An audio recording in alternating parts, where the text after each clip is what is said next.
Assalamualaikum and selamat sejahtera. In this video, I will show you how to derive the output voltage equations of these converters.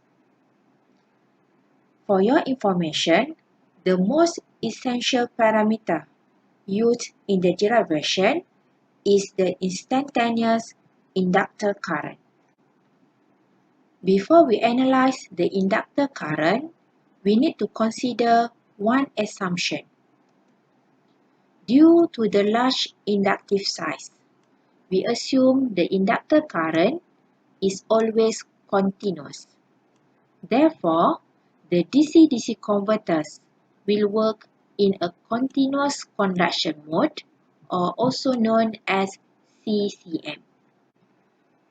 For this simulation work, I choose to simulate the buck converter circuit. Throughout the simulation, I will measure the input voltage, control pulse, inductor current, output voltage, and output current.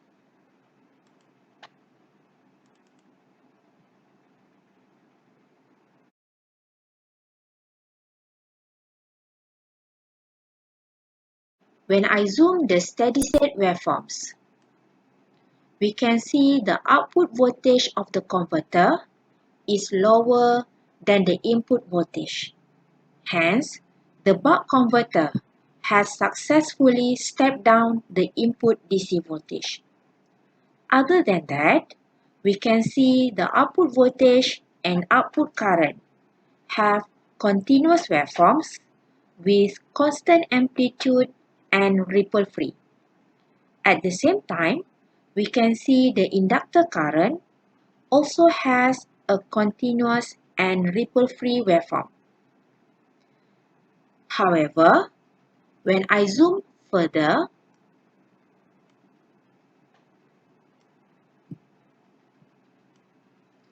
we can see the wave shape of the inductor current is actually zigzag. From the graph, we can see the inductor current increases linearly when the control pulse is applied to the IGBT.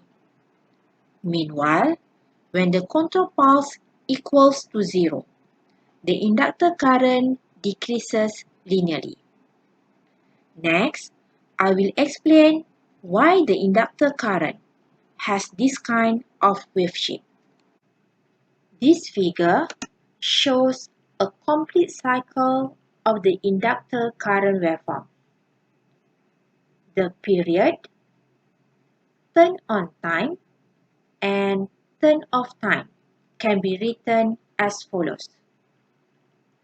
According to the duty cycle equation, we can write the turn on time equals to dt and the turn off time equals to 1 minus d times the period.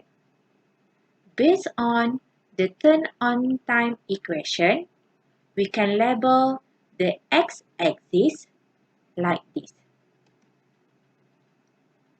Next, we will analyze the characteristics of the inductor current when the controllable switch S1 is in on state and off state. When S1 is turned on, it is also known as S1 is closed.